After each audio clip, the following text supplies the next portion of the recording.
The following program is a Town of Colonie television production of the William K. Sanford Town Library.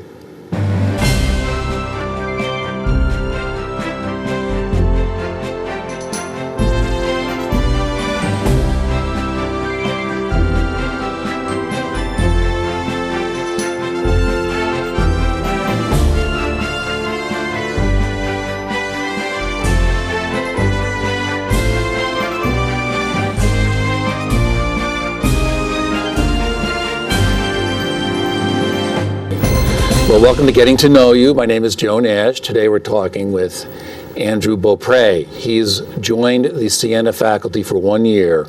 He's the Siena's first McCormick Center for the Study of the American Revolution, their first postdoctoral fellow. So welcome, Andrew. Thank you very much. And congratulations on being the first. I don't know how many people applied, but why don't you tell me a little bit about why you, I'm sorry, I should say before you came down to Siena, you've been working up in Saint-Jean, sur Richelieu, did I say that right? Sinja, yeah. In Quebec, and you run the field excavations as an archaeologist at a fort. You're studying the 300-year history of this fort up there. Tell me a little bit about what you do up there, and then why you applied for this fellowship to come down to Siena for a year. Sure. So for the last 8 years or so, I've run this excavation at Fort Sinja. And so what Fort Sinja is actually one of the earliest military posts that was founded in the country of Canada. It was founded in 1666 by the Carignan-Salière Regiment.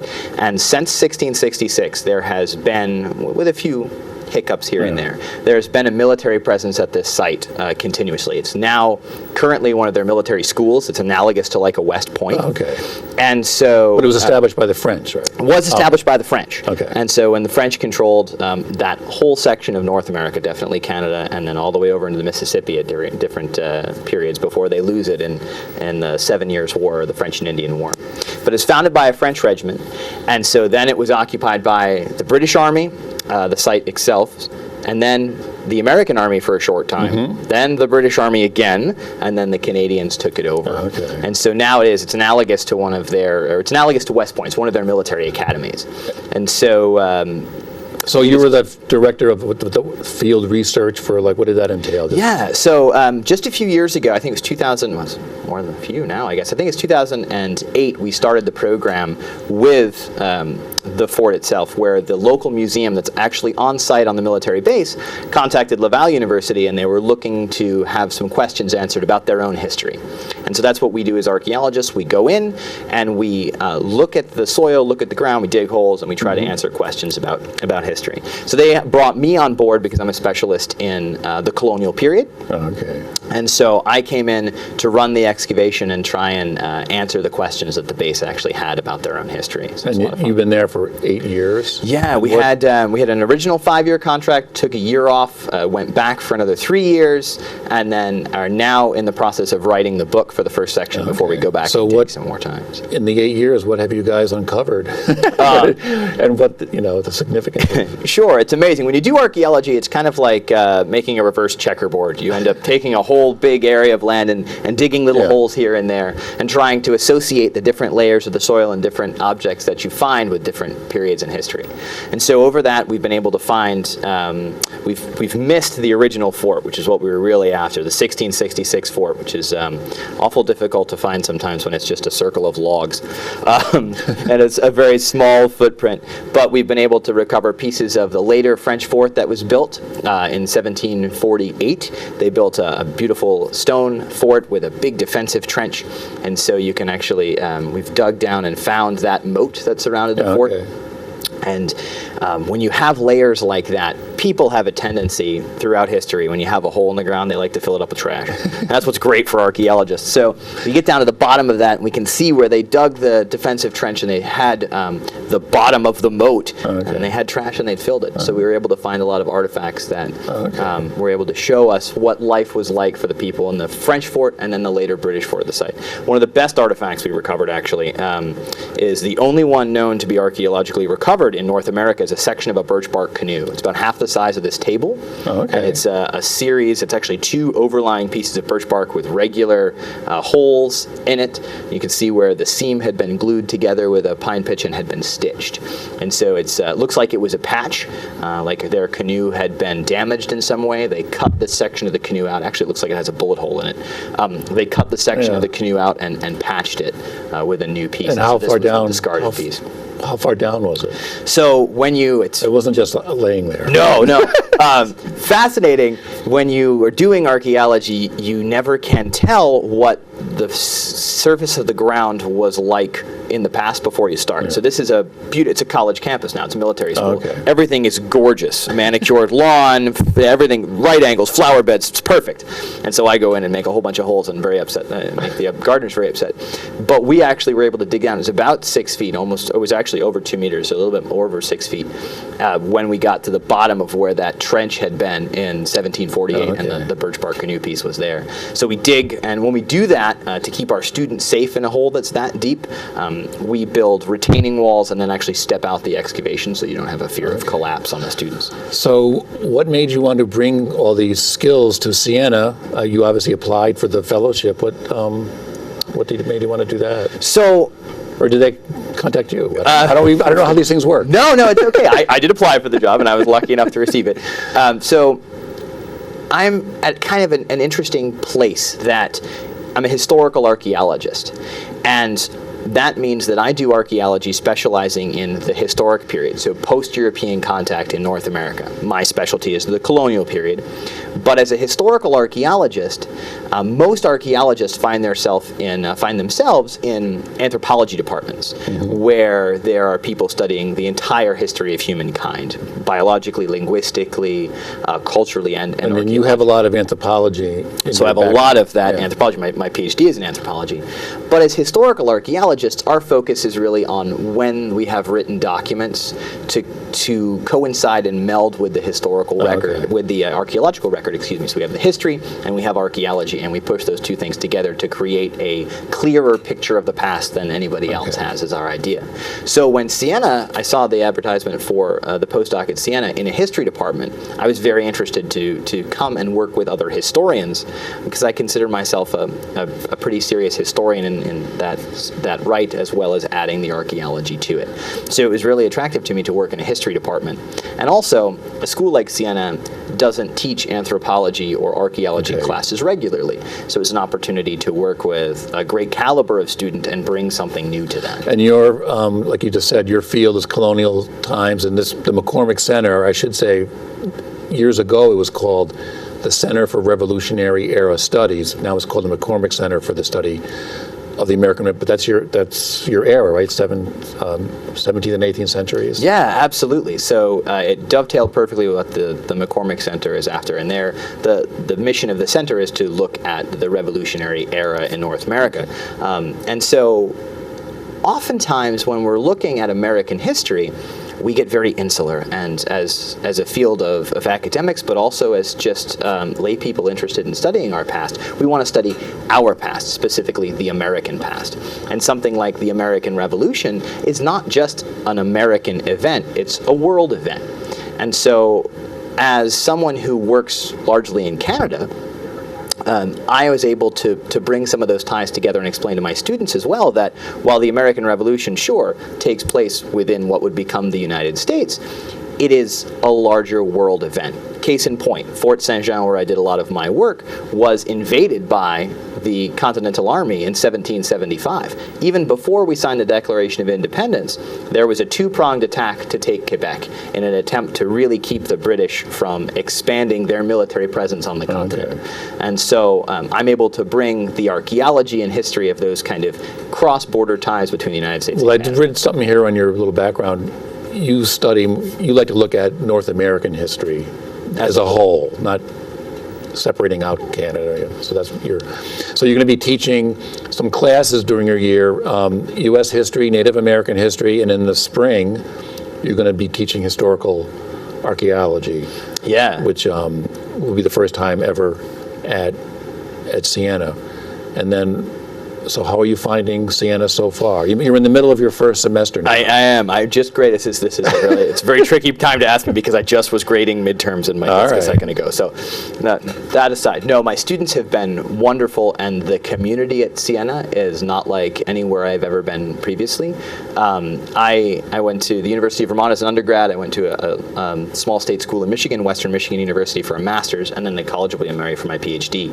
And then I've taught at a community college in between taking the job at Siena and finishing my PhD. So Siena is the first time I've worked in a small liberal arts kind of community setup, and it's absolutely a community. The friars and the faculty and the students work together in such a wonderful way, in such a homey environment. It's great to be a part of. It is. How many do they have there now? Like 3? Do they even have 3,000 students? How much? Around 3? I'm sure. That's a good question. I went to a college that only had 3,500, and I always thought that's kind of a nice size. Yeah. I don't know. I never went to a college that had like 35,000 students. I think that would be, kind of crazy. But so in the spring, you're going to do this historical archaeology. Right, and so what the class will be in the spring is largely a kind of methods and a course for the students to really understand what we do in historical archaeology. And we talk about historical archaeology being not only the archaeology of the post-contact period, so after we have written documents to dovetail with our archaeological excavations, but it studies the isms of history. So we're often looking at capitalism, materialism, socialism. How are all of these things actually expressed in material culture, materialism itself, right? And so as a historical archaeologist, we want to ask these deeper questions about the history of mankind and the processes that mankind goes through, and not just answering a specific question about what happened at this spot in a particular time. Right? Now, noticing what you did for 8 years, this historical archaeology class, it won't just be in the classroom, I take it. It will not just be in the classroom. I'm actually teaching 2 classes for the spring semester, one of which will be historical archaeology, the other will be a Native Americans class, both of which, or Native American history rather, both of which are going to have a field component. Okay. So we're going to be taking the students out of the classroom, and hopefully if the weather, knock on wood, the weather cooperates with us, out and being able to view some archaeological excavations for the historical archaeology class. Are these visit some of the sites that are currently being dug? Is that the right word? Yeah, excavated. Excavated. You're not going to start anything fresh. We're not going to start anything fresh. We're going to work with some of my colleagues, hopefully, that I have in the greater Albany area, to look at how archaeology is actually undertaken for my students, and also visit some sites that are historic sites where archaeology has played a large role in how we interpret them. Now, I know that the McCormick Center does work with the Saratoga Battlefield, the State Museum, which has a big archaeology component. Absolutely. The Prine House right here in Colonie, and the Tenbrook Mansion down in Albany. Do you know where you're going yet? I haven't finalized anything yet, but I want to be able. But is it mainly to give the students just to see what it's like, or are you trying to actually come to some conclusions on a Sure. No, it'll be mostly to expose the students to what it's like. If I wanted to teach them, or I would like to teach them eventually, to have knowledge of how to actually undertake historical archaeology, they would then do what we call a field school, which is a whole class that's 6 weeks or 12 weeks, depending on the school, to actually learn how to dig and how to do the mechanics of digging.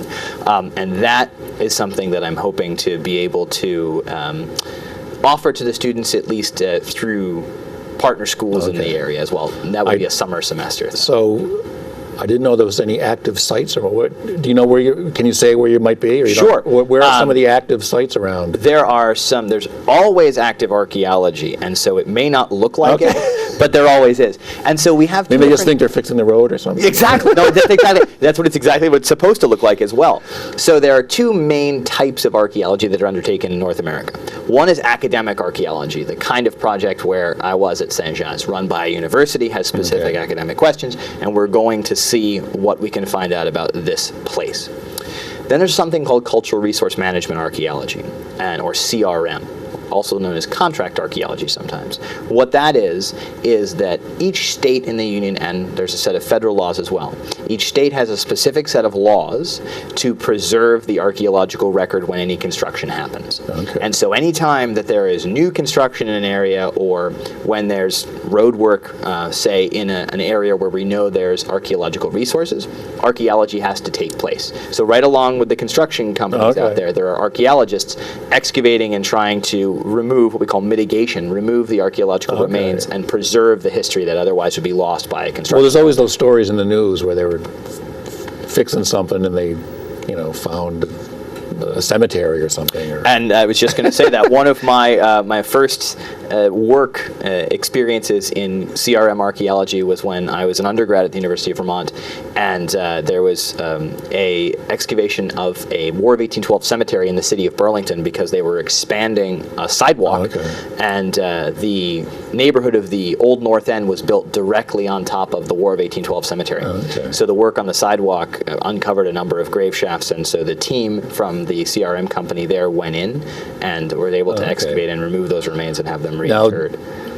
Do they do any up at the Saratoga National Park? They do. National parks have their own different set of rules as well, because they're preserved land, and so there's not as usually a big a concern about the destruction of archaeological remains that would happen in any other construction zone. But Saratoga has an active program. Ticonderoga has an active program usually, or they've taken a few years off. But Fort William Henry, Rogers Island, there's an active program out of Schenectady County Community College as well with a colleague of mine there, and she's working on actually the some of the Dutch walls of Schenectady that's happening.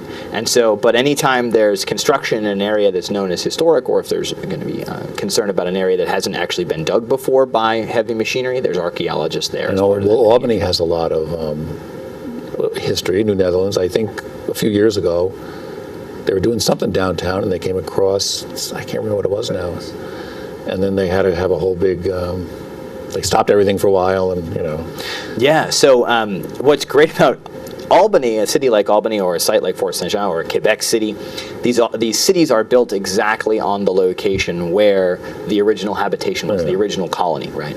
And so the city builds up and builds up and builds up, and anytime you knock something down, you're removing some of that soil and getting to a lower layer where some of the earlier habitation was. One of my colleagues, who is a New York State archaeologist, Paul Huey, has made his career about the history of New Netherlands around Albany and the actual settlement, and how using contract archaeology when a new building goes up or a new hole is dug, piecing together from different periods of archaeology from the 70s through the present, piecing together where the Dutch settlement was is really fascinating. Well, archaeology as a subject sounds like it's a combination of many, like you got history and anthropology and all that. How does your anthropology background, does it help you in all this? Or? Oh, absolutely. So we talk about archaeology as being a multidisciplinary field. It has to be, right? We have to know a little bit about all these different aspects. And so as an anthropologist, we're asking those larger questions about human past and what it is to be human, and how the ideas of human nature play on the archaeological and historical record, right? So we go back to those larger questions in anthropology. And then we use the documentary evidence from history to play in there. We use some evidence of soil sciences and geology to understand how the archaeology plays together.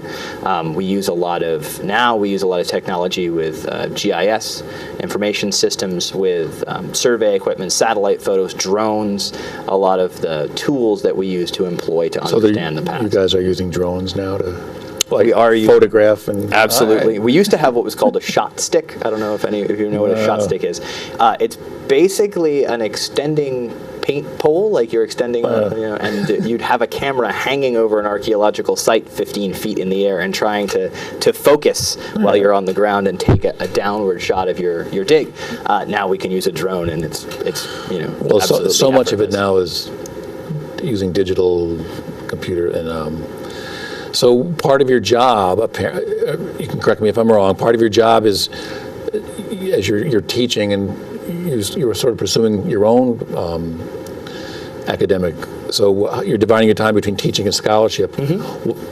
When you're not teaching and doing all this, what scholarship are you working on? Are you working on a book? Are you working on a study? Or? I am. I'm working on a book that's coming out of the work at Sinja, our the one up years in of excavation Quebec, okay. in Quebec. But also, I'm turning my dissertation into a monograph for consumption by the greater public. And so my dissertation research was actually on the creation of borders and what I call border zone theory. And so Say border, the one word, border zone. Border zone, okay. one word. Is that like a new Right. theory? It's the idea that the area directly surrounding a border, and I define a border as a hard and fast line of separation between two things. In the case of the United States border, between the United States and Canada, Okay. right? Around that, there is a zone of interaction where different groups of people come together. And while the strictly demarcated line may have been actually decided upon by treaty thousands of miles from the area that the line cuts through, which is mostly the case in the 18th century in this region.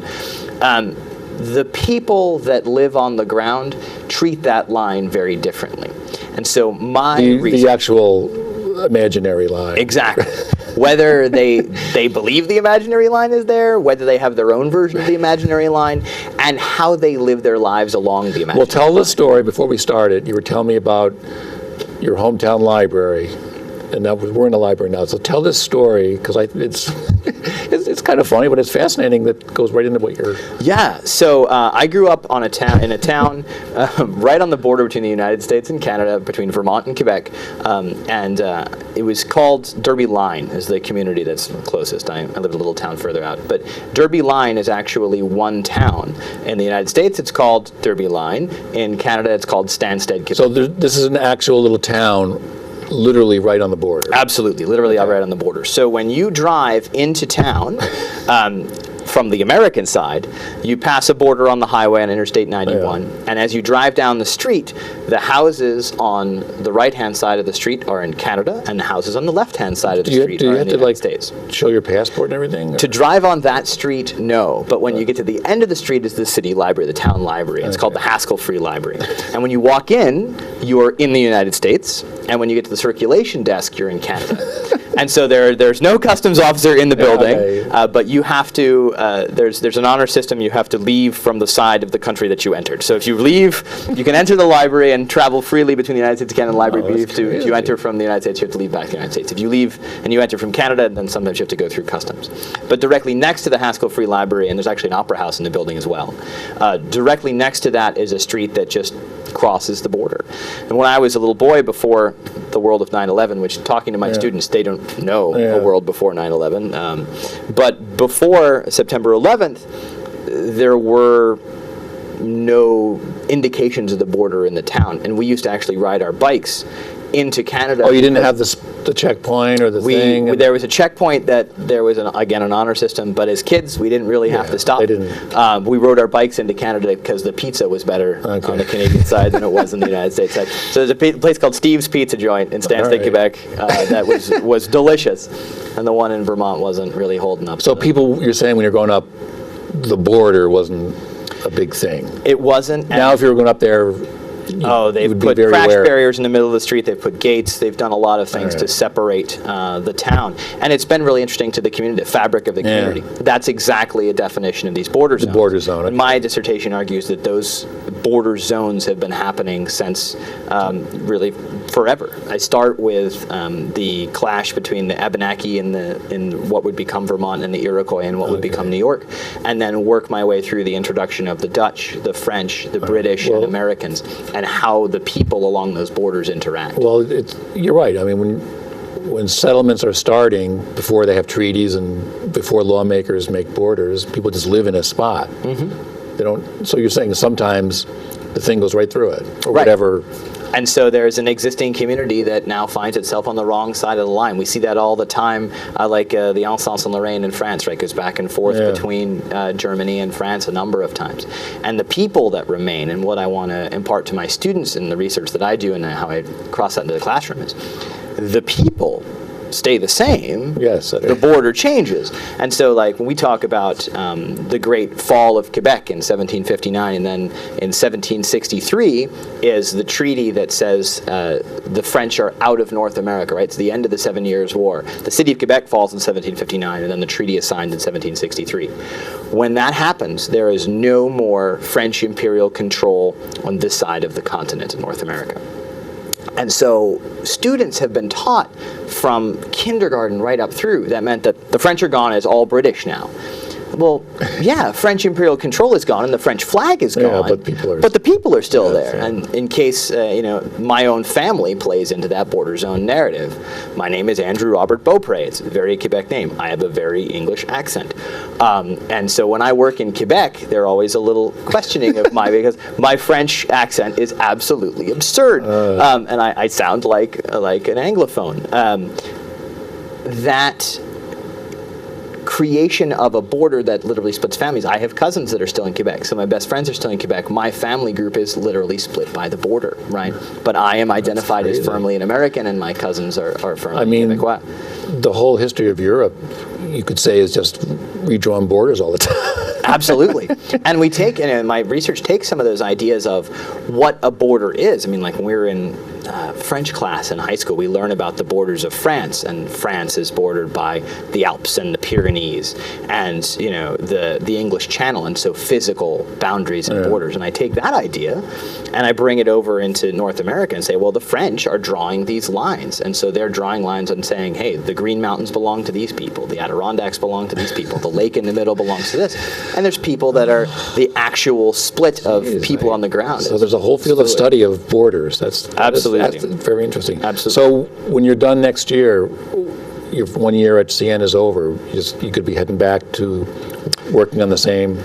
There's always the question this time of year, right? It's a 1 year postdoc. Okay. So I don't know what school I'll be at next year yet. But are you done at that time? year where you were doing the dig? So what we're doing now at Sinja is compiling all of our work into a book, and then we're hoping to extend some work up there. You're done going back to do a dig? We don't know that yet. All right, I see. So you're saying by next May you may be some kind of academic gypsy or something, I don't know. It's the life. It's part of being an academic. All right, well, welcome to Siena, which is in Colonie. I hope you have a good year and you're enjoying it so far. I know you did your first midterms, so thank you for coming down. Thank you very much for having me. And we will see you next time on Getting to Know You.